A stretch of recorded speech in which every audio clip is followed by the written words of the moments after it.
Does your property have drought, fire, flood, or erosion issues? Do you want to catch big rain events, recharge groundwater, and create springs? Do you want to grow more topsoil so you can increase productivity? Here are some ideas that could help your property. This animation explains 5 methods or ideas to increase production on low production landscapes. 1. A variation on Keyline design dam building with ram pumps. 2. Large-scale wicking beds. 3. Gravity pressure used to cheaply run a house and nursery. 4. A hydraulicking idea to expand dams and fill in gullies at the same time. And 5. Planned grazing. Grazing animals can be used to grow topsoil, increase fertility, and soak more water into the landscape. 1. This is a variation on Keyline design, where dams are set up with ram pumps that use gravity to pump water and increase the amount of time for water to soak into the soil. 30% or more of the annual rainfall can fall in a week. It can have a damaging impact and doesn't soak in the valuable rain that is needed for dry periods later in the year.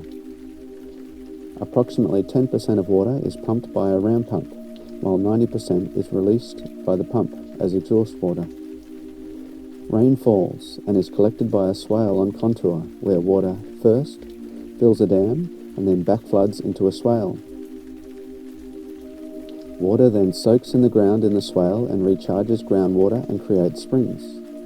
If the swale completely fills with water, it can passively overflow on a long level sill spillway so it doesn't cause erosion.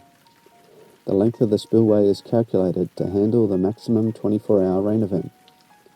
Spillways are away from dam walls, so there is no chance of an expensive dam wall blowout. Water in the dam can be siphoned from and flow to a ram pump, which pumps to higher elevation. Exhaust water that is released can fill a lower swale and dam, where the process can be repeated. Ram pumps are simple, cheap, can be homemade, and use gravity to power it. Ram pumps can continue to siphon from dams and pump water long after rain events have finished. When the dam is around half full, it is ready to absorb the impact of the next big rain event and soak the water in through the swale. The ram pump sends water to higher water storages for later use as gravity irrigation in dry times, while also soaking in the maximum water volumes possible by increasing the time water has to soak in. It isn't how much rainfall a landscape receives, but how much rainfall is effective through soaking in that will determine productivity and improve fertility. 2. Large-scale wicking beds. Wicking beds are effectively a large version of a pot plant with a water reservoir at the base. Wicking beds are very water efficient and can use 90% less water than traditional surface irrigation, while potentially getting the same or better growing results. Large-scale wicking beds can make a low-production clay slope into a high-production area. A compacted channel is created on contour. A higher dam can irrigate the wicking bed through a float valve. The wicking bed either can be constant flow or flood and drain setup that is regularly emptied through a bell siphon. The water can be drained to a lower wicking bed where the water can be used again and the setup repeated.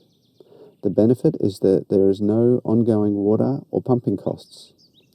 It also makes an unproductive slope into a high productivity area with the potential of high value market gardens or a similar profitable venture. Refer to wicking bed links at the end of the animation. 3.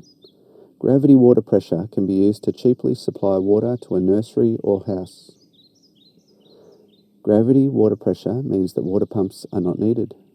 Water is siphoned from a water source uphill, and pressure generated from the fall is 1.42 psi per metre of fall. A simplified calculation would be that 30 metres of fall would create 42 psi. If more pressure is needed, add another siphon pipe and join the 2 pipes together at the bottom before the pipes enter the house or nursery. This means the water pressure is almost doubled. The benefits of this setup is that it is low maintenance and has low ongoing costs. 4. This is a hydraulicking idea to expand dams and fill in gullies at the same time. A water pressure blast can be generated from gravity fall that has been used to dig out dams that already have their dam wall built. Powerful hydraulicking water blasts in other applications have been used to demolish hillsides, which shows its potential power. This variation on hydraulicking is an environmentally sound version and siphons the slurry from an excavated dam down to gullies that contain a placed rock formation called a one-rock dam. Sediment fills up behind the one-rock dams and fills in the gully. Another one-rock dam setup is made onto the sediment and the process is repeated. The gully fills with rocks and sediment, and from the dam a huge volume of material is removed. Loose rock can be dug and moved with smaller machines than would otherwise have been needed, because the big breakout power of large machines is not needed to dig compacted ground. Transport of excavated material from the dam to the gully also isn't needed. The same pipes can be used to repeat the excavation process at other dam sites. One-rock dams layered onto one another can fill in gullies and change where water flows. This can change a gully into a productive area and slow water from the land so more water can soak in. The benefit of this idea is that in some landscapes it has the potential to save money and do the two activities of increasing a dam's water capacity and filling in gullies. 5. Planned grazing. How does planned grazing grow topsoil, grow more grass and increase profitability?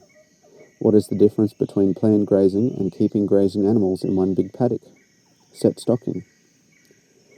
The purpose of planned grazing is to mimic how nature created the most fertile grasslands on Earth.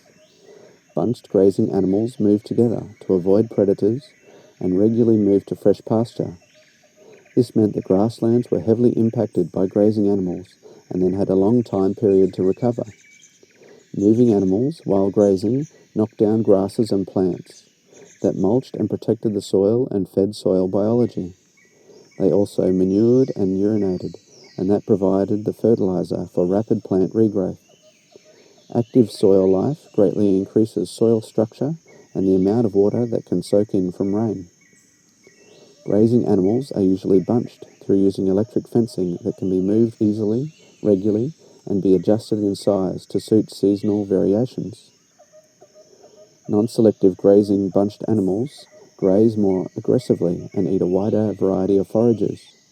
Grazing can be managed to try to graze grasses before they go to seed to get the maximum energy production benefit for the animals. The benefit is that all plants and grasses are eaten or trampled by non-selective grazing animals because they are bunched.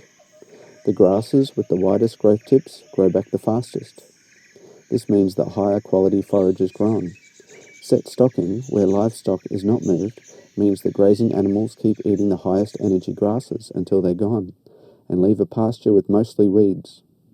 Some of these weeds can be toxic. In contrast, pastures that use planned grazing remain green well into the dry season.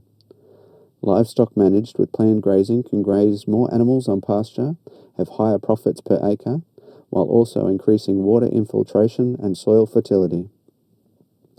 Here's a link to the full design at the Google Drive link. Remember that landscapes are dynamic, and if you're not moving your land forward, you're going backwards. I hope some of these ideas get you excited about regenerating landscapes. Please leave any questions or comments down below. Thanks for watching.